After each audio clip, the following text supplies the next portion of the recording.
Hello everyone, I am Tacet and welcome to the Gems of War Guild Wars live stream. We are currently on week 64, day 6, and it is of course a green day. So we'll be going and messing around with that, and then getting into probably a little bit more grind onto our hero classes other than the dailies, which we can actually technically do simultaneously, since we are currently using those, where I'm trying to use Warden and Sunspear as much as I can on the normal daily stuff, just to passively get it up over time, just so we have less grind that we need to do on it overall. But anyways, guys, hope all of you have had a good weekend. First things first, though, before we get into any of that, the spoiler stuff for next week, as always. We still haven't gotten any official 4.5 spoilers, so unfortunately I can't show that. But what I can go over is all the event stuff for next week. We have a Vault event next Friday, so that's going to be nice. It is a Vault event. Let's see, what was the other thing? We're getting, where'd it go? Where's the thingy thing? Yeah, but we have Vault event next weekend. What was I looking for? Oh yeah, I was seeing what the pet was. Yes, Ninja Cat. We are getting Ninja Cat. I wanted to double check because I wanted to see what bonus it gave. Or is it cosmetic? Hold up, is Ninja Cat cosmetic? There's the image of it. 1 second. But yeah, we're getting a new pet on Wednesday, and it is actually absolutely adorable. You guys can probably see it already, actually. You can see it underneath the games thing. Actually, probably could have seen it since last Thursday. Where is the pet thing? I just want to check something real quick before I bring that up. Where is the bonus for it? Oh no. Is it cosmetic? It is! International Cat Day 2019.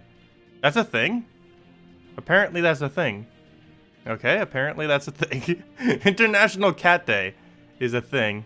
That's such an adorable cat. That is definitely my pet for a while until we get like a better dragon kitty or dragon in general. But that is such an adorable kitty. You guys can see it right over here. Let me see. Let me bring games. That thing right there. Oh no, never mind. I have a pet over top. Oh, I need to go do that before I do Guild Wars. Let's go over to spoilers first. But yeah, the cute kitty that's there. Let's see. Every dog gets their day 2. Yeah, they have International Dog Day 2, which they've already done before, but they didn't do the one for cat, which is weird. But anyways, let me go bring up the spoilers. I'm trying to find it in my interface. Gosh, where did it go in here? There it is. That should be the right one. Oh, no, it's not on the right screen. Just trying to show my chat that I have up. That's funny. That should be the right one. Right there. But anyways, so all the new things that we're getting next week. Nothing really too much. We have, of course, the kitty on Wednesday. We have Vault event next weekend. So if you want to grind out, and that would be the time. It's also why I've been getting Warden and Sunspear up a little bit. I want to make sure to get both of them up to 100 by the end of next weekend during the Vault event when we grind that out.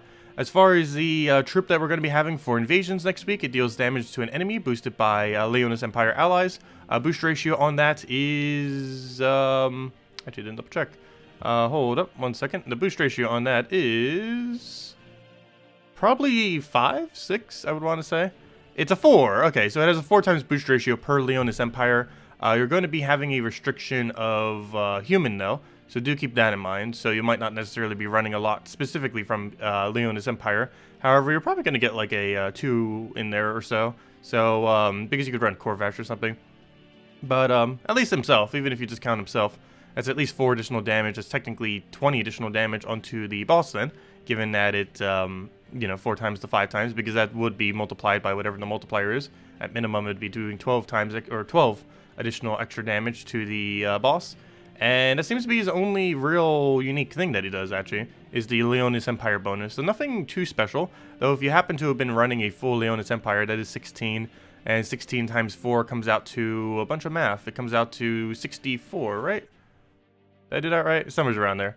But anyways, it's 25% score reduction. It is invasion, so you do generally put your towers more towards the front anyways.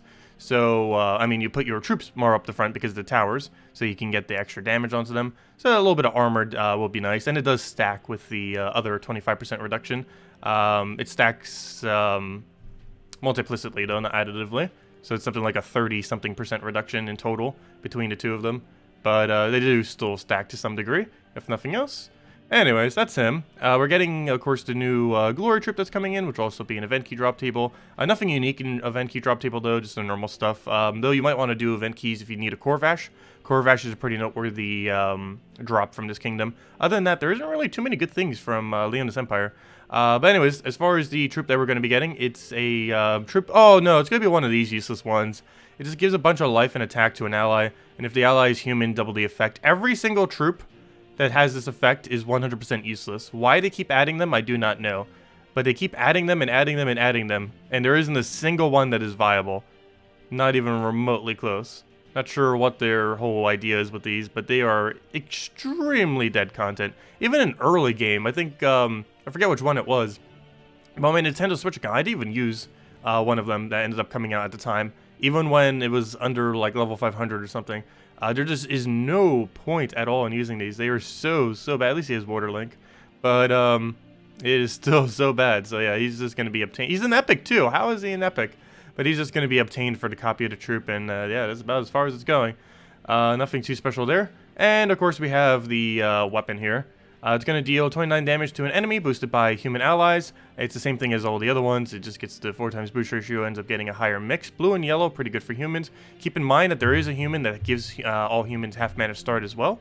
So that's going to be pretty nice. Holy Saint Astra. So you'd be able to synergize it with that. So could potentially be decent. Red-purple is an interesting color for it. I don't think there's any excessively good red-purple humans, so that might actually work out then into a 4 times human team.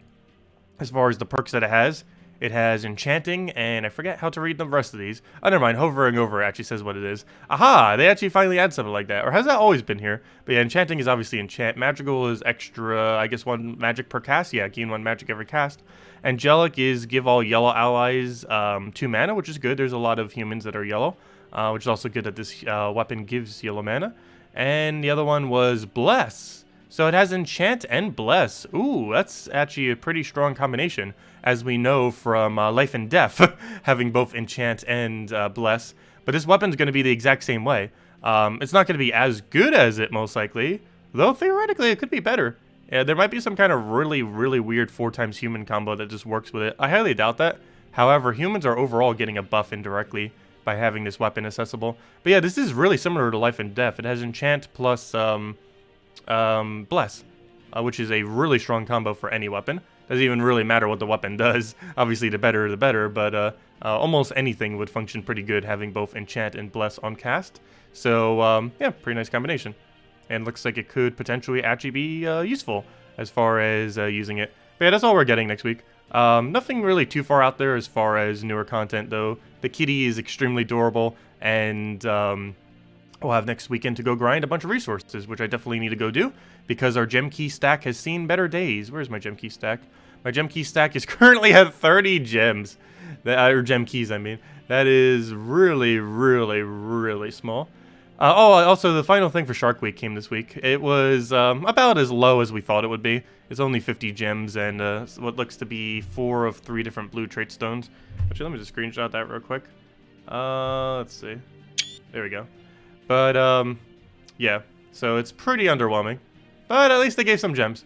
It's not like it was 0 gem value. Like, I was expecting them to give, like, something indirectly gems. Like, maybe a few gem keys or something like that. But, 50 gems, at least they're physical gems, if nothing else. So, it helps out a little. Wish it would have been a bit higher, closer to 100 gem value. Because that overall was quite literally just 50 gem value, because trait stones have no direct gem value to them. So, it's better than nothing, I guess. I was hoping it would be ever so slightly bigger than that, by like double. But anyways. Also, hello, Dizen. Hello, Matt. Hello, Drox. Hello, William. Hello, Jose. Hello, Squidgy. Hello, Doric. What about him with Champion of Guard and Astra and Isabel? What, the new weapon? Oh, yeah. Well, the restriction is on human. So, yeah, you could end up doing something like that. Yes. I'm still not sure exactly the methodology I'll be going for it. I do want to try keeping cheaper stuff for one of the teams, you know, just so other people can use it. There are a few human mythics, as you mentioned, though. And as far as human hero class, you'd most likely want to use Plague Lord. Of the human hero classes, of which there are 2 or 3. 2, I think. But of the human hero classes, Plague Lord is the strongest one of them. However, I don't know. Maybe this will be a good time to go level up the Leonis Empire human hero class. That hero class is pretty useless. It's the one that has, where'd it go? It's the one all the way over here. It's actually the lowest level hero class I have. So maybe next week will be the week we we try getting it up. Because there's a good chance this will have 20% bonus. Because there's a good chance they'll make 10% Leonis Empire bonus and 10% human bonus. And if that's the bonus for next week, this hero class would have 20% extra stats. So maybe we'll level this thing, because we can use Holy Saint Astra to give it half mana start. So there are like half mana start rush teams that we can kind of do. The problem is there isn't any human that starts with half mana that can one-shot very quickly. I don't think there is. I might just need to go double check. There might be. I believe most of them have higher than a 12 mana cost, though, is the issue. So it's going to be slower than Sunbird. I guess we could always put a Leprechaun on it or something. We could try it, but yeah, maybe next week we go level this thing some. Because it's going to be Vault Event too, so it'll be a good time to go get it to at least 40, if not 70. This hero class overall is just never really going to be used for much. It doesn't really have any combination that other hero classes don't do better. So in that regard, it's going to be pretty bad. However, yeah, do need to level it eventually. And if there was a week to level it, possibly next week. Because that is the hero class from Leonis Empire. Also, the class event for next Thursday should be that one. Yes, it is. So the we could go buy EXP for it. I don't think I want to because that's extremely expensive. But yeah, next Thursday we can actually buy EXP for it if we wanted to. It costs more than 1 gem per EXP, and then once you get to the final tiers, it's 1 gem per EXP, which is extremely expensive. But yeah, we could if we wanted to. Anyways, let me go do this pet before I forget about it because it only has 15 minutes left. Then let's go do Guild Wars. Do I want to use this for it right now? No. Let me just go use, just so I don't have to keep switching it. Let me just go use the Goblin thing for now. It's a little bit slower at the initial ones, but, don't have to switch whenever we don't feel like switching. What am I looking for? I'm looking for the, King Truffle one. The Warden version of it. Copy. I have it with the, actually, this is the pure blue version of it, actually. The Guild War blue version. You can run this on Blue Guild War Day, by the way. Having 2 of the exact same color troop on your team, having 2 of the exact same troop on your team when fighting offensively in Guild Wars does not penalize you. So, yeah, we can actually run that in Blue Guild War. And I believe we did. Green Guild War, not so much, though. Gob Truffle, we tried messing around with him. He is not as good on Blue Day, that's for sure. Yeah, we'll take that for now. We'll grab a, well, starting board's bad. Because the only problem with using it with this instead of, what's his name, instead of Titan, is we don't get that half mana start, which sometimes makes him take forever to go get his mana that he needs. And it is really important getting that mana because we don't get rolling until then. But once we do get it rolling, it just auto wins like that. And get the last hit, and rinse and repeat. And now we'll go do Guild Wars for the Green Day. Yeah, I don't know why they haven't posted anything on version 4.5. There's so many things they could show. Screenshot-wise for 4.5. I guess they're maybe officializing some of it still, because they don't know exactly what direction they want to go. So that definitely means they haven't sent it out yet, which makes sense because it's still in beta, obviously. But, yeah, it should be, they should start be doing spoilers in the next week or two. Let's see why they wouldn't be. Because the patch is likely in the next month or so. It's either really late August or early September. Should be next patch. No official date has been given. But one of those two should be the next patch. Seems like we just got the patch too. It always threw me off because the patch happened while I was still away. So it didn't really feel like a patch happened, even though a patch happened. Didn't feel the same. Let's see. How is the Fire Emblem adventure going? Pretty good. I now have 2 accounts at the exact same amount of progress. Off stream some here and there in my free time. I have been working on the hard mode version of it. I also heard from a friend that they're adding a lunatic version of the game because hard mode is actually really easy. I am actually extremely surprised by how easy hard mode is because I remember playing some games in that genre. That genre is normally really hard, especially in multiplayer situations, which is what most of the time I've played that genre in. Like the tactical kind of turn-based thing. Almost all the instances I've ever played in the past were in more so specifically multiplayer instances rather than against AI. But yeah, I've been playing hard mode some on it, and it is so ridiculously easy. It feels like what normal mode should have been, is what hard mode currently is. But supposedly they're adding a harder difficulty than that, so that should be nice. There are some challenging moments in hard mode still, like that there definitely is. But a lot of it does still seem towards the easier side. Like, I'm not even running proper weapons. I'm running with most of the battles with broken weapons and the training weapons just so I get more XP. Because there's some kind of function in hard mode where you actually get a really limited amount of battles, so you can't just infinitely farm XP. So you have to be really careful how you go about that. But yeah, it's not that punishing at all, even though it has permadeath and everything. I guess that's one of the reasons why some of it isn't as hard, is because of the permadeath thing. And the turn back time thing, isn't that pretty new to Fire Emblem? I never played any of the other Fire Emblems, but that feature is actually insanely useful because there's a lot of instances, more so in hard mode, where you do get forced to occasionally just die out of nowhere because an enemy just crits on you and you had no way that you could deal with it, or you accidentally get hit by like multiple units. Like sometimes it shows what the enemy will attack on its following turn. However, based on something, what it prioritizes to target will change, and occasionally those all like pile onto one troop, even though they were saying that they were all going to go do different ones. And yeah, you can just randomly die off of that. Normally, you can place your troops in a way that you like block it, so only one or two can attack, but still, they still find a way sometimes. You have to keep in mind that sometimes they just suicide on your thing, and then that opens up the slot, and then you do so much. The problem with having such high damage output sometimes on some of the units is you'll basically just have a unit there, it's standing there, it's only going to be, it's in a location where it's only going to be attacked by one unit. However, it kills the unit that attacks it with a crit, and then it kills the next unit that attacks it with a crit, and then you basically just keep killing the enemy and keep getting attacked until you die. It's pretty funny. Had that happen once on hard mode already. It was really hilarious because it just wouldn't stop critting, and every single crit it was doing kept making it die in that instance because it kept allowing more units to keep hitting it because it kept opening up the slot so the other melees could hit it.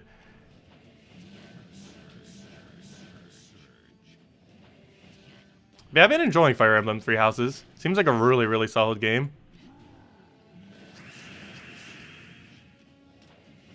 It is extremely addicting, too. Like, excessively. And apparently it's getting a lot of content into the future, like DLC. I might actually get it. I haven't actually gotten DLC on any Nintendo Switch game yet, aside from Smash, but that's just fighters. That's not exactly the same thing. But as far as, like, actual expansion DLC and stuff like that, I think I actually will for Fire Emblem. And I don't believe they overpriced any of that. I know the stuff for Xenoblade Chronicles, even though I didn't bother doing it, wasn't too bad as far as the pricing on it. What do we go for here? We'll go for that. Take the green down. It's not like DLC where they're just like selling you back the game of features that they like didn't put in. Like some games do. Like it's actual new stuff.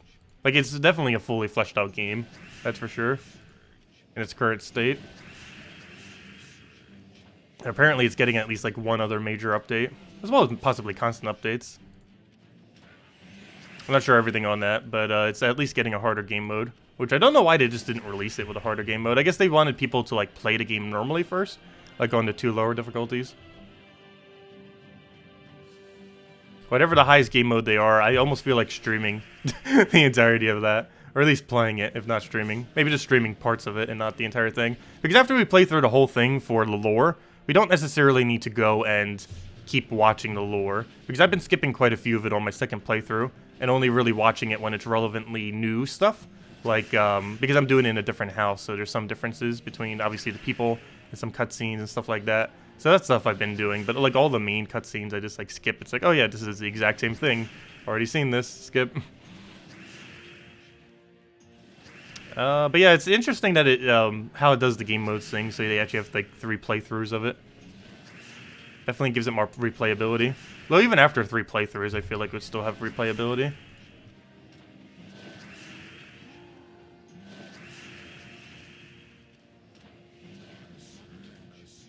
Oh yeah, someone was asking about Fire Emblem, so I kind of tangented it for a while. But anyways, let's go do Guild Wars. Okay, let's go and get our rewards. Get all that. Okay, so we got over pet food and everything. Let's go and head over to Guild Wars now. Of course, it is Green Guild War Day. We're messing around some as far as trying to find a different pure green to run. I feel like we are just going to stick with what we normally do, which is, oh no, we did end up still changing it. Oh yeah, we ended up changing it to something that I changed to early on this week that I didn't try yet, specifically in Guild Wars. It's a Jarvai team. Quite a few green teams do focus around it. But it's a Tina Jarvai's mech team. Kind of interesting combination. Let me just make sure I have all of the things set properly. But it does end up working. I'm pretty bad at using Shocktopus though. It's one of those like really weird functioning troops. But aside from that, should be good to go. It's also just there mostly for the mana, if nothing else. For the +1 blue. What am I looking for? I'm trying to get the class thingy to go on. Come on. Let's go and get that. Okay, we got that. That's we don't need. We got barrier at start. That's correct. Extra magic to everyone because we don't need the. Actually, I don't know. Gaining a barrier when an ally dies. So generally, we don't want to be killing them off too much in this game mode. We have a dispel switch if we need it. We basically look at the battle, see if we need dispel, and then switch it if we need. And let's see. Do we need dispel?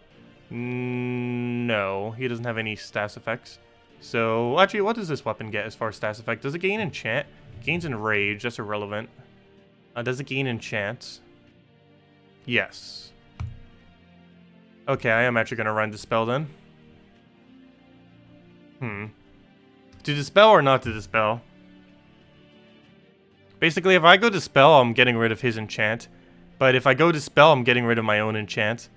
So I might just go both play with enchant, because I can just mana drain him. He's not using a hero class with immune to mana drain. Actually, he's using Sentinel. That's a really weird pick for that. But, yeah, let's go do Green Guild War. Mess around with this and see what we can do. I'm actually not going with Dispel here. Because if we go Dispel, we get rid of our own enchant. Right here, we'll drain his full mana. Start. Extremely good Empower counter.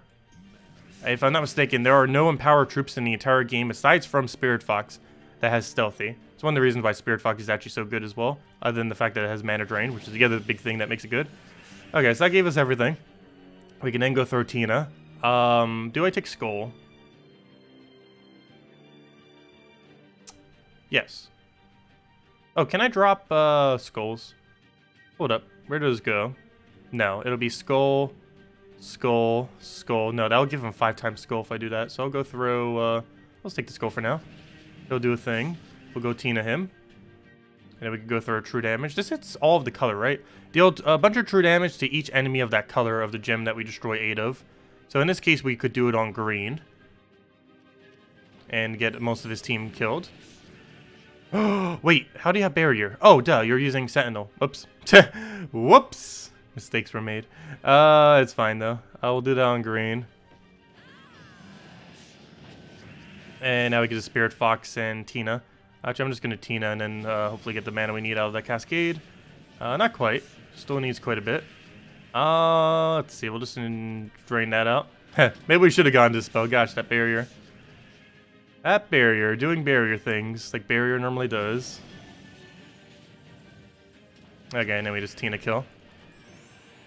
That functions. It has a safe backup as well. The biggest thing is how it scores.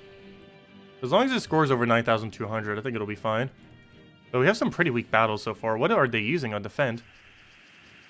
That is such a weird combo. I guess it's really banking on Tina. There we go. Move that. Move that. Drain him down. No Empower for you. Grab our purple for more mana back on you. Then we just explode everything. And then we just Tina down. He's using a lot of red, so we can triple red him. Though our red is already full mana, so we'll go for this for now.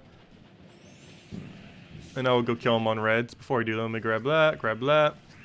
Then we just go take out the reds, get all that out. That also gives Tina a bunch of mana. We can then just throw this down. I have a Spirit Fox that we can go use to drain something if we need. We Tina here. That'd be funny if our Tina kills this Tina right here. No, he killed everything but the Tina. Okay. Ooh, yeah, gotta watch out for those heavy skulls now. Didn't get a drop for that. I guess we just take it manually. I don't have a yellow drop for it either, so let's take that. Not gonna do much to its armor though. And I will take that down. Again, nice big poke on him, and now we kill him with anything. Can our explosion kill? You explode all browns. That is enough damage, so I'm gonna do that because higher mana generation gives us more score. So better to kill it than that with Spirit Fox. There we go. Okay, next one. That's a lot of freeze. Too bad we don't have cleanse. This team does lack cleanse. We actually do want them submerging though, kind of. Because we can do more damage on it. So again, I'm not going to go Dispel this time. Should be fine. Okay, let's get into it. Oh, you're finally back home after all day of tabletop RPG gaming. Very nice. I've had quite a few friends that do that. I personally have never done that before, even though I've played a lot of RPGs. I've never really done like tabletop versions of them. Not sure if I would even be into that. I probably would be. Just they can take a lot of time, is the only big issue with them. And have multiple people dedicated to that for a long period of time is just hard to coordinate. What do we take here? Do we throw Tina? I guess we just drain his second slot there, let him poke. We actually have barrier on it, so that's pretty convenient. We'll do that. Make sure he doesn't get a gigantic orb. Oh, no. Give him quite a bit there. He's going to switch this again. That isn't too big a deal, though. Unfortunately, his first slide isn't submerged, so I can't double that. I'm just going to let him get skull distracted here. I can't stop his ability unless this gets extremely lucky and hits it twice. Unfortunately, it does not. He just does his thing. We'll go explode. Explodey, splodey. Get another mana drain. I can go hit all of his blue right now, which are 3 of them. If I'm not mistaken, well, we'll go find out now. Does this trigger submerge? I forget. If I'm not mistaken, this should not trigger submerge. Good, it does not. So Shocktopus does hit through submerge. And the reason for that is it's specifically hitting the colors. It's not actually hitting all enemies. Even if there's 4 blue enemies, it's not actually hitting all enemies. It's hitting specifically the blues, not all enemies. And the way that the game looks at it is different. It's kind of like if Tina casts and hits all 3 of them. That's not exactly hitting all 3 of them. It's hitting a random target for each one, which is completely different than hitting all of them, as far as Submerge is concerned. Oh yeah, what am I doing? Let me go drain him. Also, he's using the same team, but for whatever reason with Leprechaun up front. So I say that, but he still might win. He still might end up winning this. Okay, I need to go take that extra turn. I'm not going to take it for the higher damage. Oh, look at that. We still get higher damage because we get to drop skull. So we'll go take a blue here. That'll be full mana. I can also take a green because enchant would give us full mana. Unfortunately, there's no green on the board to take, so we'll just grab that. He'll do a thing. Shocktopus is about to die. How come his first slot never gets submerged? I need it so we can do 2 times skull damage. This troop actually does have 2 times damage to submerged enemies. Something that you'd almost never would think would be useful, but ever since like all these hero classes have been coming into the game that have really good submerge, or other effects that just happen to have submerge, all the water trees just end up spamming submerge so much, so you can actually get extra damage out of that. Ooh, that didn't end up killing anything. That is bad. Come on, weapon. Come on, hero weapon. You got this. Start recreating our entire team. So one thing that's nice about this team is we do have a backup plan. This game or this team can pretty much come back from anything if we really had to. Draw Rise is pretty good at doing that because there's some pretty decent summons on the random all-seeing eye troop thing. And apparently we got 2 eyes. We could work with that. I still need to try taking a green here. Unfortunately, that one summon is blocking us a bit on the colors that we do end up needing. But, oh well. As long as he doesn't kill out our hero and our Tina, that's the main thing that matters here. As long as those 2 can survive, we should be... Stop doing the same exact one! That is blocking us so hard. Okay, let me go get that enchanted. I feel like we've never been really using that enchant much, but need to be. I need to try killing that. There's no direct way to do so. I might just hold my mana at this point and try getting Tina up. So we'll take that, take a red, go from there. I would explode into that if we can, but that's not going to be enough mana, so I'm going to go for this, try getting a good Tina down. Hero's about to die here, which is very unfortunate. I think we're actually going to lose then. We still have a chance. It's going to be hard, though, because he's going to orb again, and it's basically just going to be Tina as our solo option to try to win it out. And, yep, Tina solo. Should be able to. That's not necessarily how I wanted this battle to go down, obviously. But we can make this work. We can definitely win with just solo Tina. That is something Tina can do. Trying to find a drop here if we have one. We'll take that for now. Just get all the mana that we need. Start working it up. Do we actually have -1 red on this? I believe we do. Let's see. I'll take that over. What is our banner right now? Too bad they didn't add a way to be able to see our banner in battle. I'm actually gonna ignore that skull, I think. He's doing so little damage that we'd be better off just taking mana. We'll take the green, he'll do his thing, and then we kill him with that. Well, that was a really shaky battle, but it won. And one nice thing about this team, since it has so many explosions, we don't really need to worry about being frozen. For the most part, because everything ends its turn. Oh yeah, we do have -1 red, huh? Maybe I should change that banner a bit. Well, I don't want to minus purple. That +1 blue off of Shocktopus is fine. How much mana is Shocktopus? The problem is every single thing here needs to not have -1. I guess I just need to remember that banner and just stick with taking the colors only on green and brown if we can. Like, that banner isn't awful, it's just we need to try not taking reds. And we'll be fine. Okay, do we have Spirit Fox to do anything? No. I might just take the skull then. Oh no, but we get silence if we take the skull. Take the red, no, I was kidding. Let's see. I guess we'll get a silence, it's not that big a deal. Oh, we didn't get Surge on blue though. We will go take the other blues just so we can go explode everything. If nothing else, at least that's gonna still feed Tina. That's the main thing that matters there. Nice, nice, okay, we can work with that. Take the blue again, just get it out the board so he doesn't, same with that. We're not frozen on green, right? No, we're not frozen on anything. So many freeze battles, it's weird being not frozen. I guess we could go for another skull poke. We don't actually get any green mana out of that since we already have full. Apparently we got an extra turn off the top though. And now we just throw Tina and go into spamming everything else. Looks like we'll need a Spirit Fox on his thing. He doesn't have immune to mana drain, so it's fine. We'll be able to drain him. Tina almost back to full mana. Let's see, we'll do that again. Nice, nice, okay. Skull, do we go for it? Well, he doesn't have Submerge, so we're not going to do the double. I guess I'll just Skull Distract him. It does have 25% reduction. And, yeah, that's pretty much match. All we need now is, that's Spirit Fox isn't enough, right? No. We'll just need another Tina then. Just keep exploding the board until we get it. Oh, whoa, whoa, whoa, don't kill it. Don't kill it! I need that. Actually, I don't really need it, but, we could try hitting that blue and hope it goes down. It's not gonna be enough damage, though. I guess we try for Sky Skull. Oh, good, we got Sky Skull. Problem, though. This isn't enough damage. However, double poking him is. So we might as well just double poke, get rid of all yellow poke, and then hit him with anything. As long as we hit on green, brown, or yellow, it kills him. And if we do it on yellow, we could really kill him, because I'll cascade into a skull and get all that. There we go. Well, the team seems to be safe-ish. Problem is it's scoring. This is like 9,000. Yeah, 9,100. That's the biggest issue with this team. My biggest concern from it from the start was how it would score. Though it did have one really excessively bad battle that obviously reduced down how much it might normally gain. We might try it again next Green Guild War. But after next Green Guild War, we'll kind of determine if we're ditching it or keeping it for now. But it's a fun team. It's finally gets mechs to do something, if nothing else. But, yeah, there we go. Anything over 9,000 is still fine, though. Where are we as far as overall rankings? Looks like we are 4th place, almost 3rd, which is actually exactly where we want to be. Ideally, we'd want to be that more so in, like, 2nd bracket. But constantly making 3rd or 4th in your bracket, particularly 4th, actually, if you're in one of the lower brackets, like if you're 5 or below, is actually beneficial. Because making in this section, it's the highest you can get in the bracket without moving upwards. And this is somewhat a good thing, because if you do that, you get 100% EXP bonus every single day, as well as 50% extra souls. So it'll just be like one occasional time where you might end up failing for one reason or another.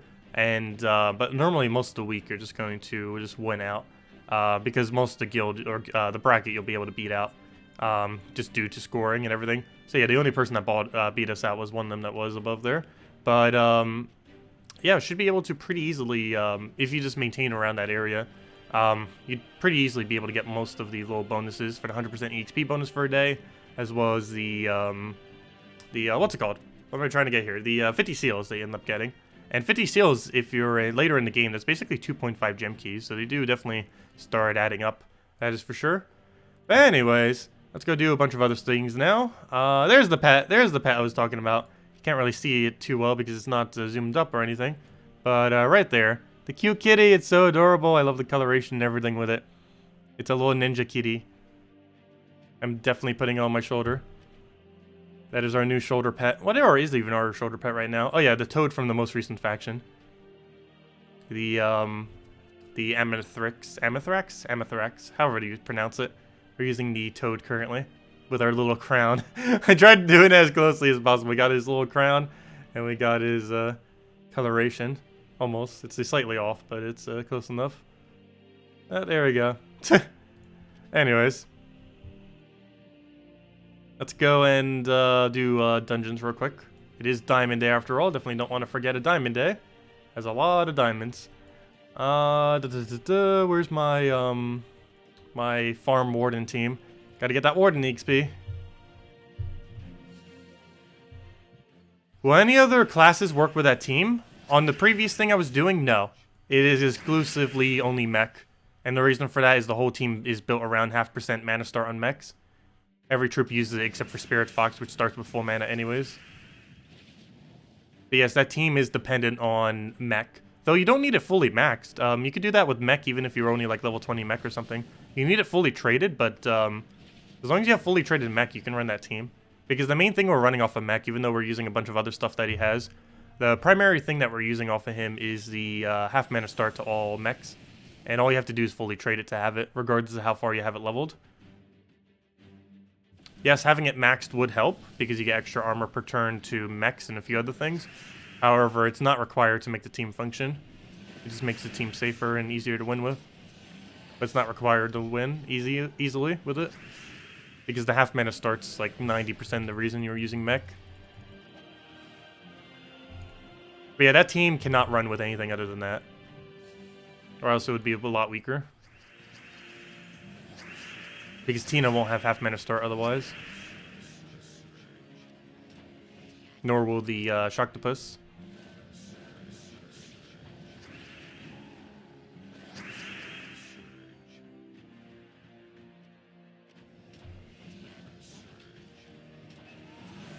I don't know, I have some friends that might be into it eventually. It was the people who I went to see about a month ago, when I was out for around 4th of July for the cookout and everything. Like, they normally host, like, group events and stuff pretty often.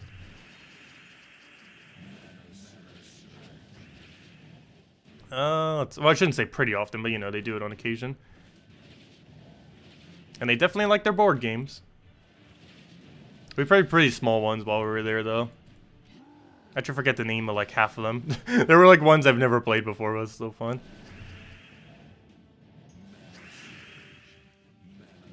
Let's see. Throw down that one.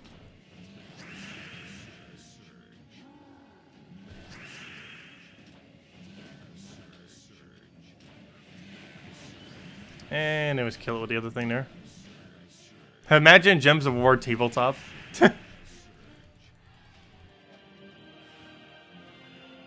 What do we take here? Grab that. And there we go. I've seen someone make board games of online games before. Though I don't know how you would do it with Gems of War. But I have seen people do it before. Like making their own even. Okay, what am I doing now? I'm doing, finish out dungeons, finish out that. Oh yeah, we need to go do our daily things. Also need to double check bounty. We finished bounty, right? Yeah, we definitely finished bounty. And we're not trying for leaderboards, so no need to do any more battles beyond what we already have. What class do you suggest for next week, if all humans? Plague Lord would be the strongest. However, since most people have Plague Lord leveled, you might want to use the Leonis Empire hero class. Leonis Empire hero class is extremely bad, however, it's the other hero class that counts as human. But no, if you're trying to do it just for overall win rate, you should be using Plague Lord. It's basically a human version of Titan with a bunch more disease and spell reduction related stuff. It's basically Titan if everything that Titan did was more towards spell reduction. But yeah, Plague Lord is your best bet if you're just looking to get higher win rate while still using humans with it. Though War Priest is the one that most people probably don't have leveled. So you might want to use War Priest. War Priest is also going to have 10% or 20% extra bonus next week. We don't know what they are in advance, but there's a good chance that Leonis Empire and or humans will have a 10% stat bonus next week. And while 10% isn't like a really huge amount, not enough to be extremely impactful, still having a full 20% can help out quite a bit, since it's on your hero, and hero already has ridiculously high stats. And 20% of that can be almost like 15 stats, if not more, in many situations. Like somewhere around there, so Pretty beefy amount of extra stats for doing stuff with. Anyways, next thing. Let's go do the adventure board. Troop kills should be done automatically, so we don't need to worry about that. Oh, good. We did get a gem option. We're getting 15 gems today. Nice. On top of our 20, so 35 gems. Getting the useless shard thing. Yeah, we'll run it with this. Actually, I should probably just run Sunbird on these. This one's going to be way too slow. We don't have like a empower on this. It's the biggest issue. Especially since we're not starting with half mana. Let's just start doing, what's his name with it? Where's my Sunbird thingy? Sunbird thingy! Let's go get that. And we'll run this with Sunspear. Still trying to level that up as well. Currently 84. Probably almost 85. Also, where are all the red? There's only 3 reds. Okay, now there's 4. They all disappeared on us. Any true we're forging this week? Do you mean next week or the current week right now? We have no clue what they will be next week. But if you mean like right now, I believe it was only Famine, right? No, Infernus. Infernus is the main thing worth crafting right now. Famine somewhat is, but it's not associated to a kingdom. But if you were to craft anything this week, it would be Infernus. I actually got this for free this week on my Nintendo Switch account. We ended up getting off a legendary task, which was absolutely insanely lucky. But that doesn't normally happen. The chance of that is ridiculously rare. But yeah, Infernus. It's a pretty good, well-rounded troop. Has a lot of explosion. Great for Guild Wars. Great for PvP. Has a lot of damage output. Basically gets 12 free damage per turn. Has a high damage into explosion into its own Firestorm, which is still one of the only few troops in the game that has that combination. Has a lot of things going for it. It's a really well-rounded damage source, and is often considered one of the better first crafts in the game, if not the absolute best. It's a great troop to have earlier on in the game. Really helps speed up PvP and help out Guild Wars scoring if you're using it for that purpose. A lot of versatility with it. But yeah, right now, Infernus. What it will be next week, we do not know until tomorrow.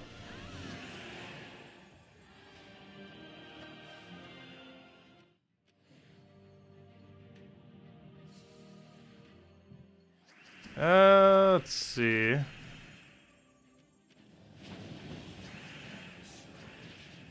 anyways, kill it with Sunbird there. You got 3 of them from 10k seals? Wow. That's really lucky. Though you don't need more than 1, so I guess that's not necessarily lucky. That's like a really weird way to get lucky. Because you don't actually gain any benefit from having more than 1. There are some mythics where having multiple could potentially be okay. Some of those include Tina, Ketris, definitely Fairshra. Obviously, Fairshra is like the most noteworthy one to have multiple of. And stuff like that. But there are a lot of mythics. Like, at least 75% of them, if not more, where they are completely pointless to own more than 1 copy. Even though it's technically possible to own multiple. They just aren't ever worth having more than that one.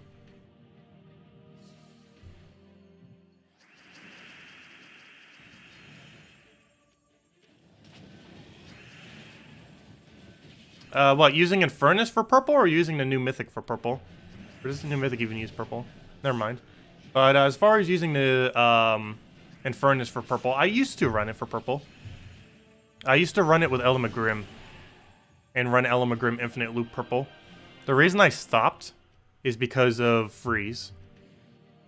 Because that team gets punished by freeze very hard. Yeah, I was using him for the longest time with Elhamagrim team. I probably ran that more for Purple Day than any other team. A Elhamagrim Infernus loop, where you basically use the burn from Elhamagrim to set up, the burn from Infernus to set up Infinite Elhamagrim. And once you get it going, you pretty much auto-win. It's very similar to that of Gobtruffle, except not exactly the same. But you use it with a Purple Storm, and you just basically try to infinite the enemy by just using Elhamagrim just over and over and over again. There's 2 big issues with that, though, these days. One is freeze, and they both happen basically simultaneously against Frost Mage. One is freeze, and one is submerge. It is bad against both those mechanics, and Frost Mage can do both of them.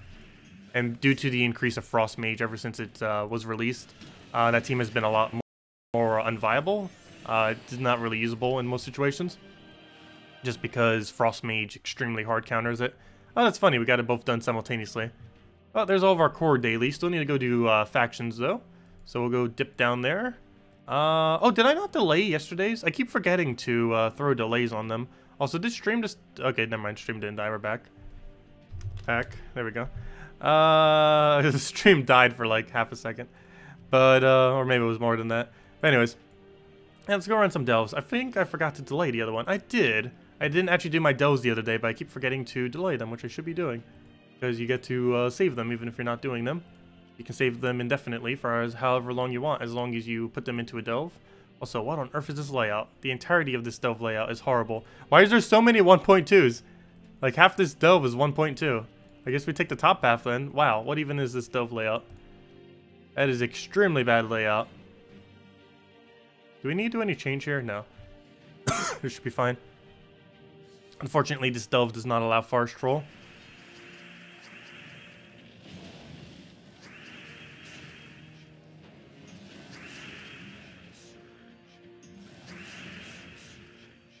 Should be full mana, and that should allow us to get it rolling.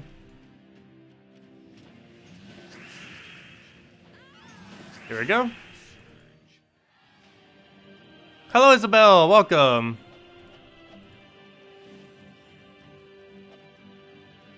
Oh yeah, no problem. And if you have any other questions, feel free to leave them. And our next video that we'll be doing, other than streams, are tomorrow. Tomorrow we'll be covering all the new event stuff, the Soulforge with it, and, you know, all the normal weekly stuff on Monday. I will take that over. Yeah, I'm gonna try getting that recorded tonight if I can. Because I notice when I keep waiting to do it midday, stuff keeps coming up, which keeps moving it like further and further and further. Like, I feel like almost every single time lately, there's this stuff that keeps coming up that keeps delaying it. So if I just get it done at night, like right after the event switch, and just have it either posted in the morning or posted before I go to bed, that would probably work. The only problem with that is when the time shifts, like right now, I have to wait until 3 a.m. before I can even start recording, because that's when the event switches over in my time zone. So, yeah, it's a while to have to wait, to say the least. 3 a.m. just before I can even start on it. And sometimes what happens is, like, I'll stay up, and it's like, okay, I'll stay up, and I'll go record this. And then it's like 3 a.m. comes, it's like, oh, I'm so tired right now, I just need to go to sleep. And then it just, like, moves everything over in the day, because I end up waking up a little bit later. That's the other issue that sometimes happens with it. It's like, yeah, I'll totally record it tonight. Then 3 a.m. gets here, it's like, yeah, I'm definitely not recording it tonight. And that just shifts everything throughout the day. Further back. Let's see, and then we go for that, and then he's dead. I don't always stay up to 3 a.m., but if I want to record that video, I have to. The time I stay up to really depends on a lot of factors. I normally only go to sleep when I'm tired. Sometimes that can be as early as literally right after the stream, like it was, I believe, last night, actually. And other times it's way later. Way later. Especially if I'm not doing anything too much the specific following day. Like if I don't have too many plans, or plans are only later in the day. Code time? Oh yeah, let me go hand out a code. We did finish most of the core of the thingies that we needed to do. So might as well go hand out a code. I still need to go put my codes in my new RimWorld location. Salty posted them in a really weird location. Because she ended up doing it because the new codes. Or, you know, she accidentally gave the wrong codes. So she posted the newer ones in a location where I don't normally use them. Let's see, there they are. Oops, I already used this code. This is why you mark them. This code I shouldn't have used yet, right? Yeah, there we go. I found a code we have not used. There you guys go. There is the redeem code. Use it on gemsofwar.com beneath the game code section. Same place as always. Pretty sure you guys know how to use that. If you don't, just ask. But yeah, just click the link, put the invite code, put redeem code, all good. And give same thing as always. You have to go grab that though. Grab that. 2 treasure maps, 1 gem key, 200 souls, 2,500 gold. There you guys go. And we'll have another one tomorrow night. And tomorrow night we'll mainly be messing around with invasions, human invasions. We'll be seeing what we can end up doing with that. There's some combinations that could be okay. Holy Saint Astra giving all humans half mana start is going to make it bearable, that's for sure. We'll also be able to use that for the invasion troop. So the invasion troop will be able to start with half mana too, so that'll definitely help it out quite a bit.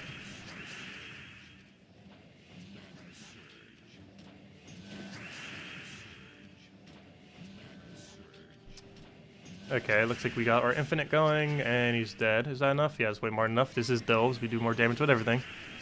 Yep, there you guys go. No problem for the code, everyone.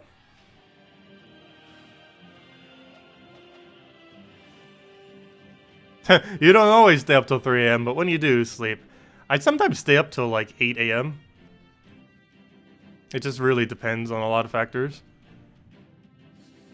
There's stuff that I get done better at night. If I'm actually awake at night. Like, of course, I'm not always awake at night. Like, awake, you know. Like, not actually physically up, but like actual awakeness at nighttime. But when I am, I'm actually way more productive at night than I am throughout the day.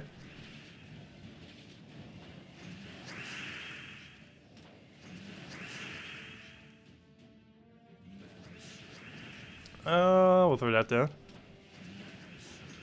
Actually, I should probably get him to full mana before I grab that again. And then again, this is factions. This will almost kill him right now, so should be fine because we just do our spear thing or doomed club, whatever it's called. Any kind, soul, know how long you have to craft in furnace? It ends today. They run for 1 week and it resets every Monday. And you'll be able to get it again in a couple months to be able to craft it. Though there's going to be plenty of other good mythics that will come up in that time. But the way that mythic crafting works is there's 4 of them there every single week. It goes on a cycle until it does every single mythic in the entire game once. And then it keeps going around the cycle until it does every single one again. What exactly will be the following week, we don't actually know until the day happens. But basically, it's just 1 week. You can craft 4 specific mythics. And then it keeps shifting to a different 4 every single week. That's how mythics work. But they always rotate back around. And with the number of mythics that there are, that takes, I believe, a couple months. Though, there's plenty of other good mythics other than Infernus that rotate around. Not like it's the only one out there. And there's a lot of things very similar to Infernus, even if they're not exactly the same. Like, Ketris the Bull is very similar to that. Obsidius is even relatively similar, though not as good personally, though some people consider him better. They both do different functions while both being similar. But there's a lot of things that serve very similar purposes. Like Ketris, Tina 9000, and Infernus. Even though you use them in different situations, I would say almost all 3 are almost the same troop. Not exactly, because Infernus is more of a Guild War option and PvP option. Ketris is more of a low-level Delve option and a Tower of Doom option, though you can still use it for Guild Wars too.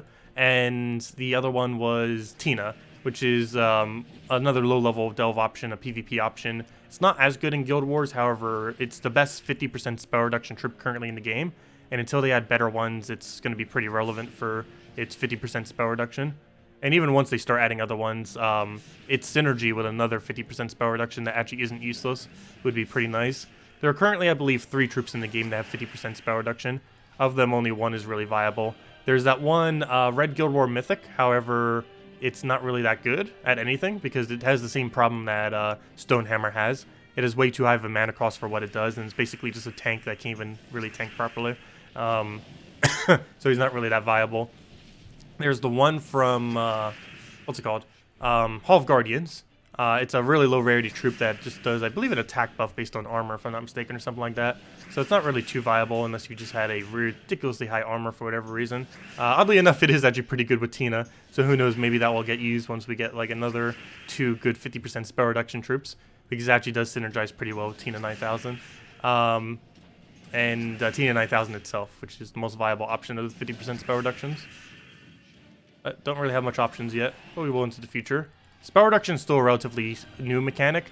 The reason we haven't had spell reduction in the past is there was a coding issue with it that kind of prevented them in the past to really add any kind of spell mitigation. However, they've been able to fix that with the game code, and now they can add 50% spell reductions, and now they do. It's one of the reasons why there aren't too many spell reduction troops, yet there's 1.5 billion of spell reduction. Main reason for that is when traits first came out, they weren't capable of doing spell reduction, but now they are. So now they're kind of catching up. It's one of the reasons why so many newer troops more so have spell reduction, or a lot of them kind of just have it plopped on, is because they haven't really been doing it in the past. But there's still way more skill reduction traits than spell reduction. Spell reduction only has 20%, 25%, and 50%, and that 20% is only on hero. It's not an actual trait. Whereas skulls have 20% reduction, 25% reduction, 30% reduction, 40% reduction, 50% reduction, 65% reduction, 60% reduction, 75% reduction, and 80% reduction. And I probably still missed one. but it has like a ridiculously high amount, and that's not even counting agile. There's 20% agile, there's 30% agile, there's 40% agile, and that's all of them until we get a mythic that has like 50% or something. Oh, what am I doing? We go this way, and then we take the 1.5, then go around the other way.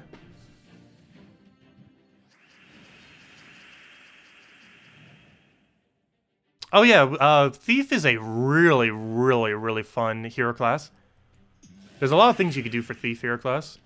It also comes with Skeleton Key, which is a fantastic weapon to be using. We're actually getting next hero class 2 weeks from now, 2 Fridays from now. Not this Friday, but I believe the following Friday, actually. It's right around the corner. We are getting a new hero class that has a weapon that is very, very, very excessively similar to Skeleton Key. It's gonna, in some cases, be way better than Skeleton Key.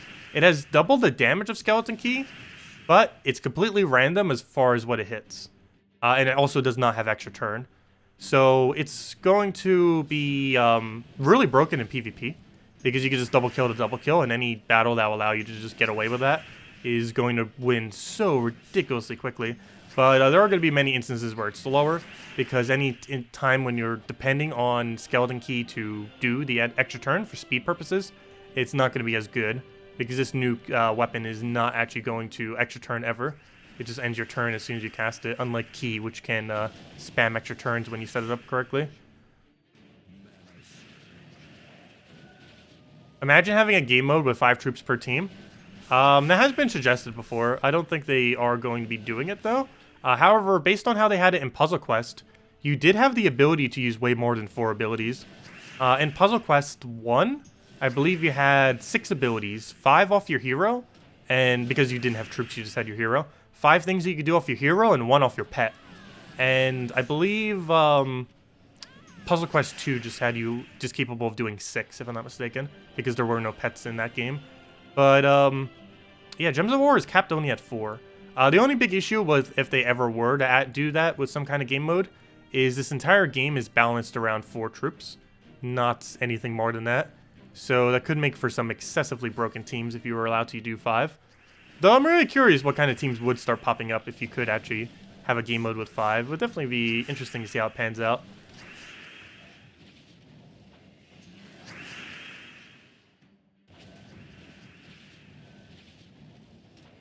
It would also be interesting if the hero could ever cast more than one thing. Because in all their past games, like Puzzle Quest and stuff, your hero was able to cast multiple upon multiple things. Like, at minimum 5, if not more. There was a lot of things that you could cast, but now you only get 1. But that's just because the structure of the game is quite a bit different, since it puts 1 troop, a cast per troop. But it'd still be cool to have, like, 3 different casts or something on your hero.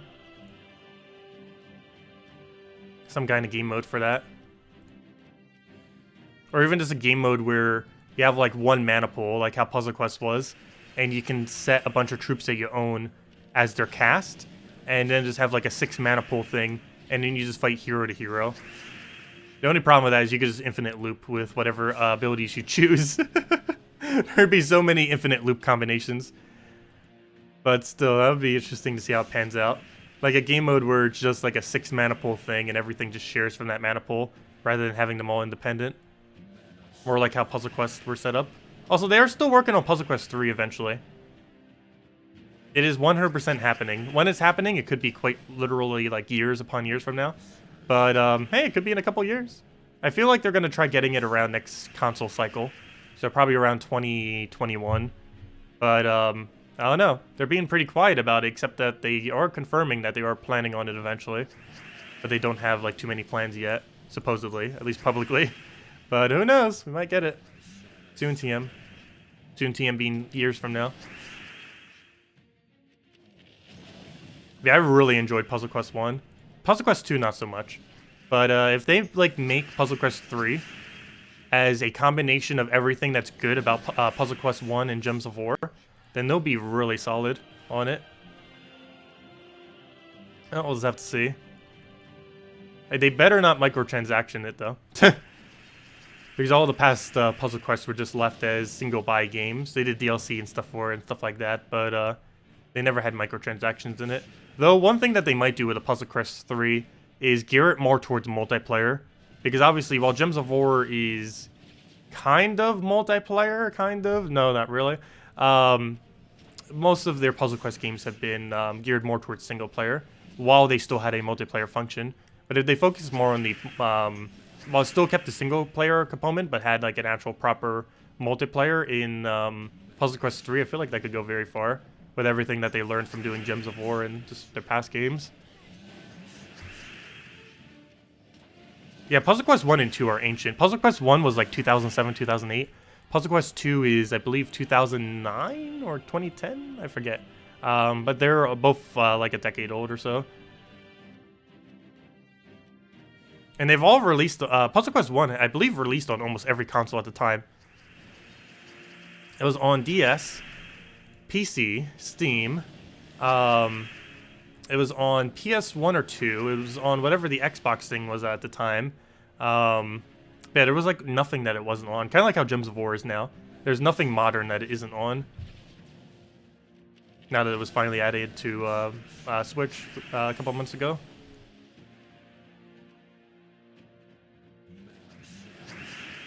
It's kind of funny. Even on the Switch page, it shows that on it from the creators of Puzzle Quest, because they've actually released on a Nintendo platform before. But I'm pretty sure no one remembers Puzzle Quest who sees that. It's like, wait, what's Puzzle Quest?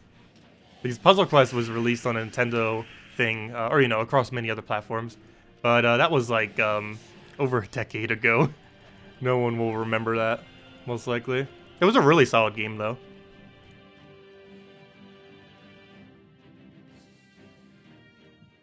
I didn't actually play it back when it was a thing. But after I found Gems of War, I ended up playing it. We ended up been streaming the entire thing twice on this channel, if any of you are interested in it. But, yeah, I didn't end up playing it at the time, but playing it after the fact, like a decade later, it's still a really solid game. Even to today's standards. Definitely a lot of dedication went into the game. And its gameplay was pretty flawless, too. Had a lot of really good elements in it. Wasn't the most balanced of play, though, but it's definitely a lot of fun. Like Gems of War, there wasn't exactly infinites, but there was definitely really broken mechanic combinations that you could do.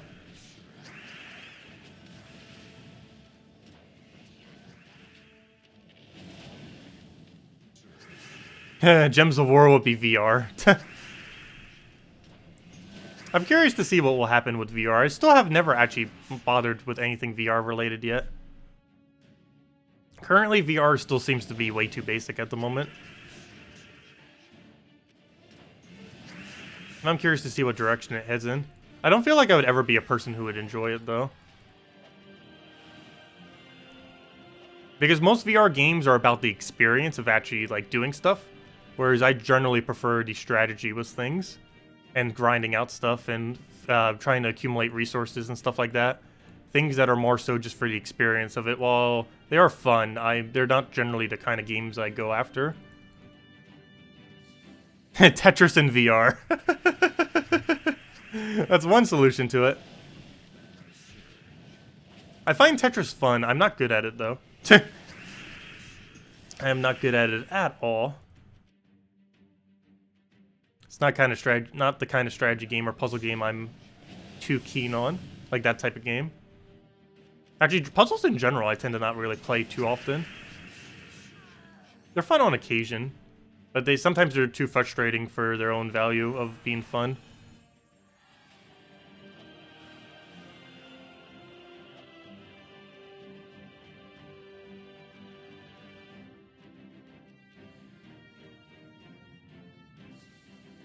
Oh yeah, doing graphic design in VR would actually be really amazing.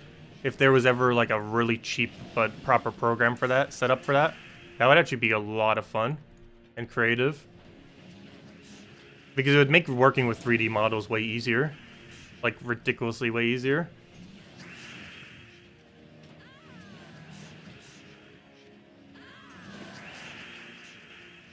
There's actually a really funny one on Nintendo Switch that they end up doing with one of the Labo kits.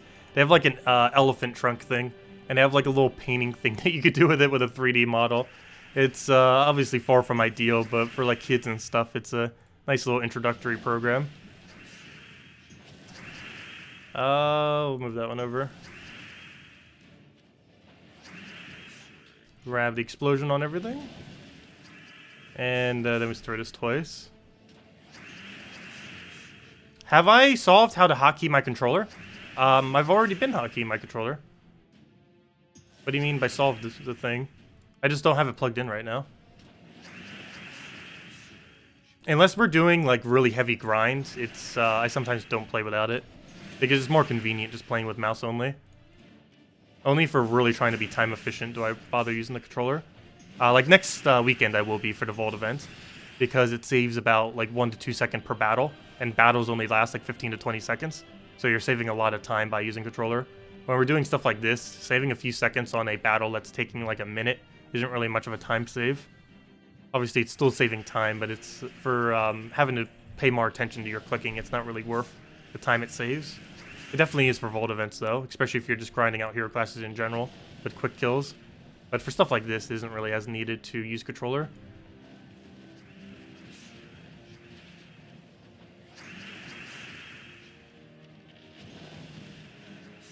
Oh yeah, I heard of that one program on Dream. The only problem with it is, isn't it a PS4 exclusive? The only PlayStation console I've ever owned was PS2, after PS4 was already out for like ages. Like it was almost PS3 was already out for ages. It was almost like PS4 era. Actually no, it was a little bit before that, but yeah, I got it for like 50 bucks or something, even cheaper. It's like ridiculously cheap. I forget how much it was at the time, because it was like way after the fact when everyone was already getting... Oh no, this was a Cedric room! I didn't use key. Whoops, oh well. Why don't you go take it now and just go down the middle? We can still use some of the gold value out of it.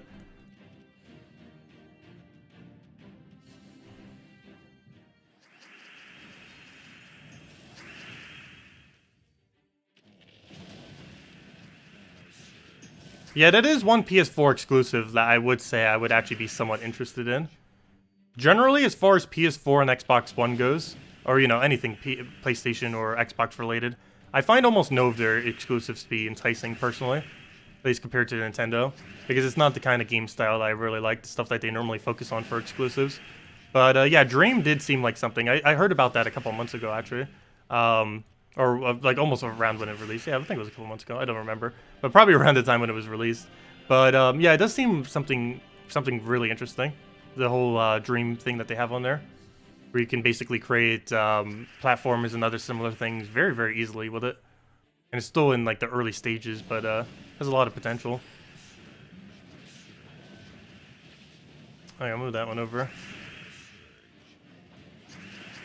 Yes, Vault Keys are the only location that drops Cedric. He never drops on the rotation for Soulforge, so you cannot get him that way. And he's not in any other key drop table. So yes, Vault Keys are the only way you can obtain him. So if you don't currently have him and want him, the easiest way to go do that is to go and do grinding for it next weekend. Next weekend is a Vault event, and if you grind for several hours, you should be able to get enough Vault Keys to eventually get a Cedric. It's the best time to try to get Vault Keys, which also technically means the best time to try to get Cedric if you don't already own it. Of course, you can get Vault Keys by other means slowly over time, but Vault events are the highest concentration of Vault Keys, and there's no limit to how many you can get. You can quite literally get like 50, 100 in a single event, though you'd have to play a lot of time. Normally, I average around a dozen or so, normally, somewhere around there. But a dozen would most likely be enough for Cedric. We don't know his exact drop rate on it, I don't believe, but last I recall, it's somewhere around 1 in 10 chance per Vault Key you open. You can get really unlucky and go for like 20, but from what I've seen, based on my drop rates, it's around a 1 in 20. I mean, a 1 in 10, I mean, chance that you would end up getting it. Yeah, it starts next Friday at reset and lasts until the following Monday at reset. So it lasts for 3 days, Friday, Saturday, Sunday, for the entirety of the weekends. And it's the only event going on this weekend, so there's nothing else distracting from it. So if you finish all your PvP and other weekly objectives before then, you can just focus entirely on getting the Vault event. Just grinding it out until you get as many keys as you want. And you get plenty of other resources while doing it too. It increases the chance of finding gnomes by 3 times, and it increases the chance of finding Vault Keys by 3 times, which theoretically means you have a 9 times higher chance of getting Vault Keys, because not only are the gnomes 3 times more common, but the vault keys specifically off the gnomes are 3 times more common.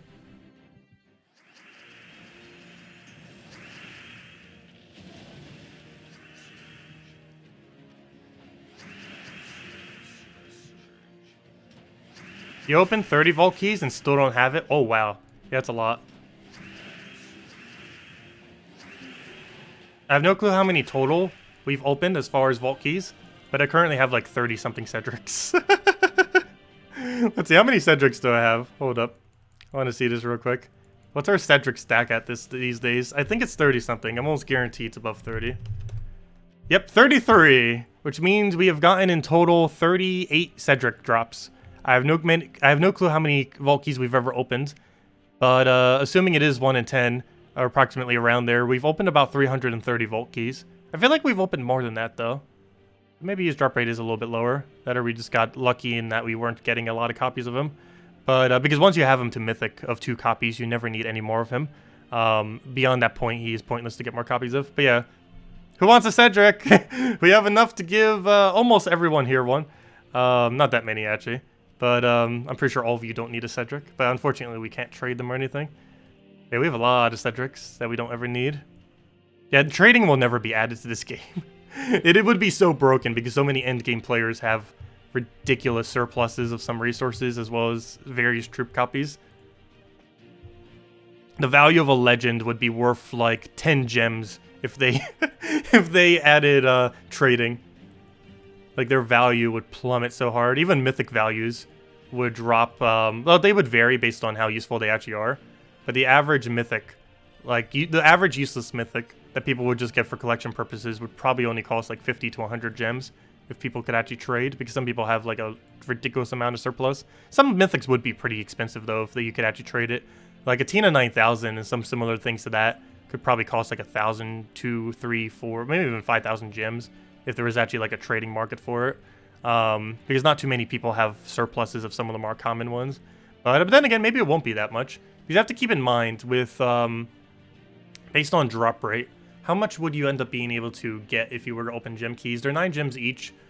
You would need to open around, it comes out to about 1,000 or so. So yeah, it's about 9,000 or so to be able to get it. So yeah, some mythics could actually cost that much then, because they would cost several thousand if you were to do it that way. Like the really sought after mythics, if there was a market for it, would cost like 3,000 to 5,000 then most likely, because they would cost about 9,000 to obtain. However, it's not directly 9,000 because you have no way to trade, like for example, these keys back into gems currently. So of course there would be a lower amount to do so. But yeah, trading will never be added though. They already confirmed multiple times that anything like that is never going to be added to Gems of War, unfortunately. But oh well. But anyways, does anyone have any other questions or anything? Let me go finish out the last battle in Warrens, and then we'll probably end out the stream for now.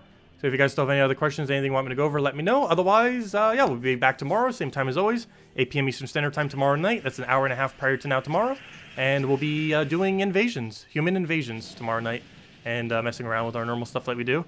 Other than that, I'll be covering the video, of course, before then, and going over all the stuff with the event, and we'll go from there.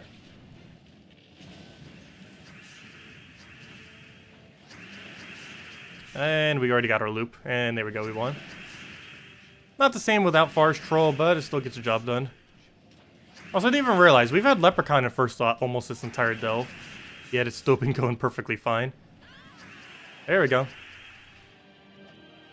It's normally supposed to be the other way around with the weapon in first slot, or Forest Troll ideally, but you can't run Forest Troll in Warrens because it's green-yellow, and he's not green or yellow. There we go. And that's that. Do we still have a delay on this one, or did we finally do it fully? Oh, we do still have a delay. I still have 2 delays. I need to go use those. Do I still have a delay for All-Seeing Eye when I did that the other day? No.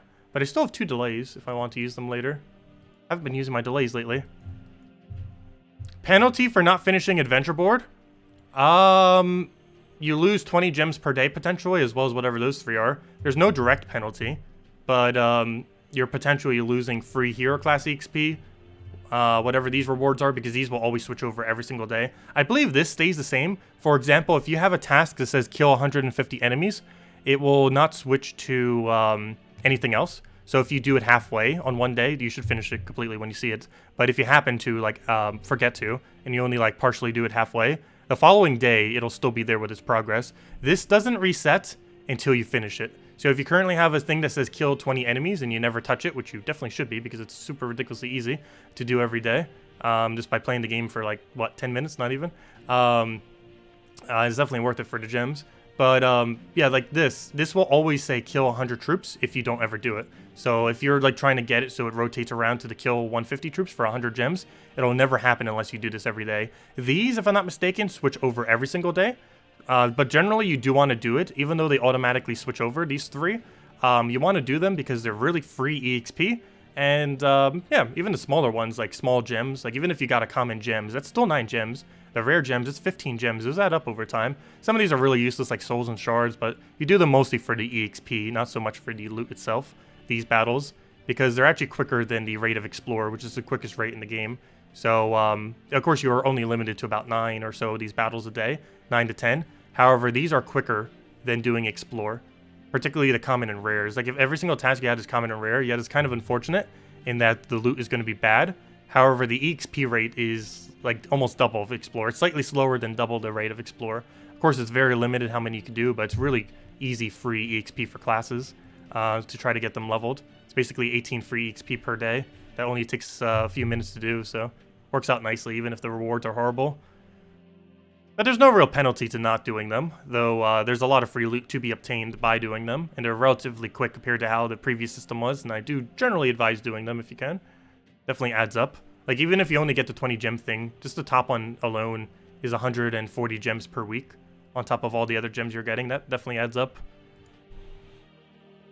You had, yeah, someone did get 4 Fosh Doggons. There's always someone who tries getting 4 of the Mythic. Someone just mentioned in chat that they got 3 of the Mythic within 10,000 seal keys, or seals, I mean. Not seal keys, actual physical seals, which is extremely lucky.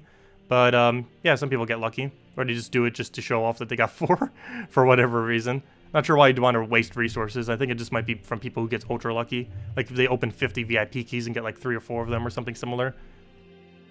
But anyways, guys, I'll be heading out for now. Hope you all have a wonderful rest of your week. We'll be back tomorrow to go over the event video with all the event-related stuff related to that, as far as Soulforge and teams and all that good stuff. And of course, as we've been doing lately, we'll have all the teams as those little copy-paste things. So if you want to use any of them, all you have to do is just copy-paste it. Put it right into the paste function in your game, and boom, you'll be good to go to put whatever the team is into the slot, which is probably still one of my favorite features that has come in recent times. It's probably my favorite feature they've added all year, is this right here. The share team to global, share team to guild chat, and the copy-pasting team functions. It is a really, really nice addition to the game. They also had to suggest a team here, though. That's pretty pointless. I don't think most people use that. They are going to be tweaking this to be better in the future, but it's always been pretty bad and still is pretty bad. But it's better than it was before, at least, so they made some advancement on it, at least. But anyways, guys, catch all of you later. Thanks for stopping by. Leave a like if you enjoyed the stream, and have a wonderful week. Bye, everyone!